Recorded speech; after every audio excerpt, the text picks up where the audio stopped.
Welcome to A1 TV Telugu news.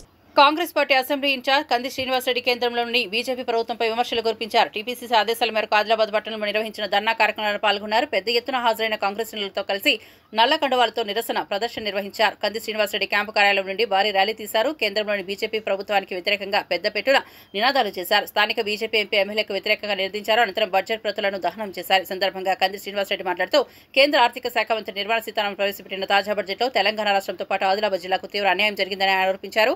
Adilabad ప్రజలు నలుగురు ఎమ్మెల్యేలను ఒక ఎంపీని ఓట్లేసి గెలిపిస్తే ఏం చేశారని మండిపడ్డారు. జీఎస్టీ రూపంలో ప్రజలను పీల్చి పిప్పి చేసే వసూలు చేసిన కోట్లాది రూపాయలకు బదులుగా బడ్జెట్లో గాడిద గుడ్డు ఇచ్చారని విమర్శించారు. 2025-26 బడ్జెట్లో తెలంగాణ రాష్ట్రానికి మరియు ఆదిలాబాద్ జిల్లాకు చాలా దారుణంగా ఈ బీజేపీ ప్రభుత్వం, మోడీ ప్రభుత్వం మోసం చేయడం జరిగింది. ఆదిలాబాద్ జిల్లాకు రావాల్సినటువంటి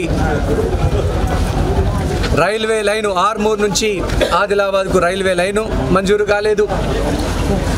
సిమెంట్ ఫ్యాక్టరీ CCIని తెరిపిస్తామని ఎన్నికల్లో హామీతో ఎమ్మెల్యేగా ఎంపీగా గెలిచినటువంటి పాయల్ శంకర్, గొడం నగేష్ని ప్రజలు గెలిపిస్తే ప్రజల్నే మోసం చేసినటువంటి చరిత్ర ఈ నరేంద్ర మోడీ ప్రభుత్వానికి. విమానాశ్రయాన్ని తెరిపిస్తామని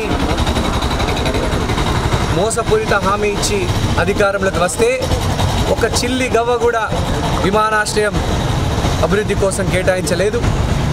ఒక చిల్లి గవ్వ కూడా, ఒక పైసా, నయా పైసా కూడా ఆర్మూరు ఆదిలాబాద్ రైల్వే లైన్కు కేటాయించలేదు.